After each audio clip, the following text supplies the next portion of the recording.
Hello and welcome. Today, we're going to talk about something that I think a lot of us have felt, but maybe don't always have the words for. It's that quiet, nagging sense of being just a little bit lost in life. If that sounds even vaguely familiar, you are definitely in the right place. Let's get into it. It's such a strange feeling, isn't it? You're going through all the motions. You wake up, you go to work, you see your friends, but deep down, something just feels adrift. Like you're busy, you're active, but you're not actually moving toward anything that feels like you. So, let's start by just taking a second to acknowledge this feeling. We're going to look at what it sounds like and what it feels like, not as some big problem we have to solve right this second, but as a really important message from ourselves to ourselves.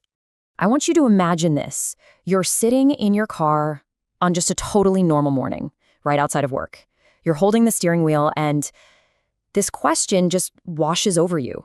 It's not about having a bad day. It's this profound sense of questioning the entire path you're on. Wake up, drive here, go home, repeat. That's the moment that quiet alarm starts to ring. And you know what's so tricky about it? From the outside, everything can look absolutely perfect. You've got the stable job, the regular paycheck, the life that other people might even admire. On paper, it's a success. But inside, there's this quiet little whisper telling you that you've drifted, maybe just slightly, off your true course. Yeah, this feeling of being off course can be so disorienting. It's really like you've suddenly found yourself walking inside a giant maze, with these tall green walls you can't see over.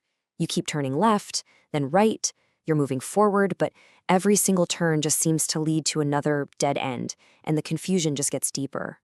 And what makes it feel so isolating is when you look around and it seems like everyone else is walking with so much confidence, right? They look like they've all got maps, a clear direction, a 5-year plan. It can really feel like you're the only one standing there completely empty-handed, just turning in circles. So here's the most crucial point. This uncomfortable, stuck feeling, it is not a sign that you've failed. It's a signal. It's that quiet alarm from your heart, a gentle wake-up call that's just letting you know that something isn't quite right and that it might be time for a change. Okay, so if something needs to change, we first have to ask, how did we get here in the first place? Well, a lot of the time, it's because we've started listening to all the wrong voices. So in this next section, we're going to explore that tension between the noise from the outside world and the quiet guidance from within. I mean, just think about it. From the time we're little kids, we're surrounded by voices telling us what we should be doing. Our parents, our teachers, our friends, and now, this constant 24/7 stream of social media. All of them are offering a vision for what a good life looks like. It's like standing in a really busy market where everyone is shouting advice, and slowly, your own voice just gets drowned out in all that noise. But here's the thing. We all have a guide. It's not made of metal or anything. It's made of feelings. It's your gut, your instinct, that little spark of joy or that feeling of peace. That is your inner compass. And it's always, always trying to point you toward what feels true and honest for you, whether that's creativity or freedom or connection. So the way back to hearing that compass starts with a really simple check-in.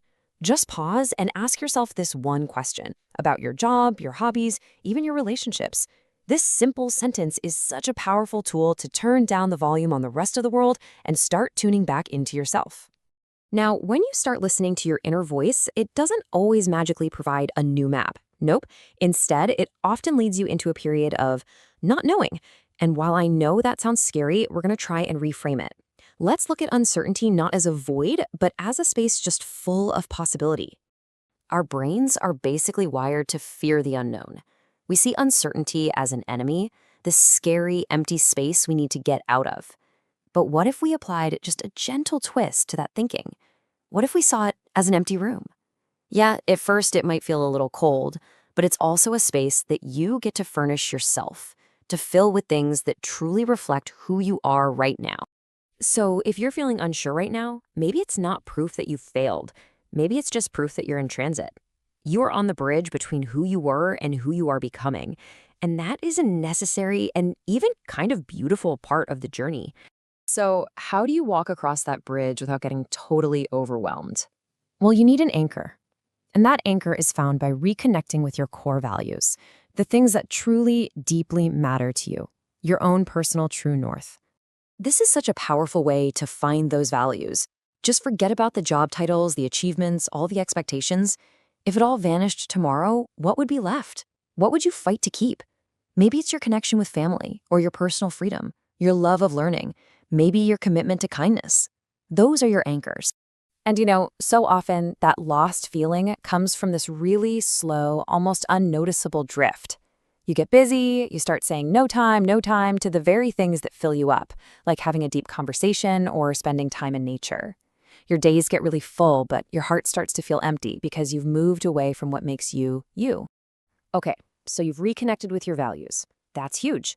Now what? Well, the answer isn't some giant, terrifying leap. It's about taking one small, totally manageable step. We're talking about the power of micro goals to build forward motion when you feel completely and utterly stuck. The process here is so simple, and it is wonderfully effective. Don't aim to write a book. Just aim to write one sentence. Don't plan to run a marathon. Just go for a 10-minute walk. Take that one tiny action, let yourself feel that small victory, and then let that energy build on itself day after day. And this is why it works. It's all about momentum. Think about it like riding a bicycle. That first push on the pedals is always the hardest part, but once you're moving, it gets so much easier. Each tiny win, each micro goal you hit is another push on those pedals, creating the energy to carry you forward. Now, as you start to build that momentum, there's one more absolutely crucial element. You do not have to do this alone. In this final section, we're going to focus on the incredible power of human connection and learning how to treat yourself with some kindness on this journey. Sending a message like this takes immense courage. It's so much more tempting to just send the "I'm fine, all good" text, but being truly honest with just one trusted person, man, it can change everything. When someone listens and says, "I get it," the weight of feeling lost suddenly feels just a little bit lighter. That's not weakness. That's bravery. And finally, as you move through this, try to reframe the story you tell yourself about it. A lost and found journal is a super simple but powerful tool.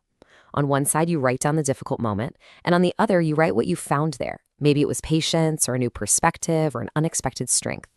You start to see that in the process of being lost, you are also changing and growing. So, I'll leave you with this question to reflect on. Look back at a time you felt adrift, or confused, or totally off course. It was hard, I'm sure it was. But with kindness, look again.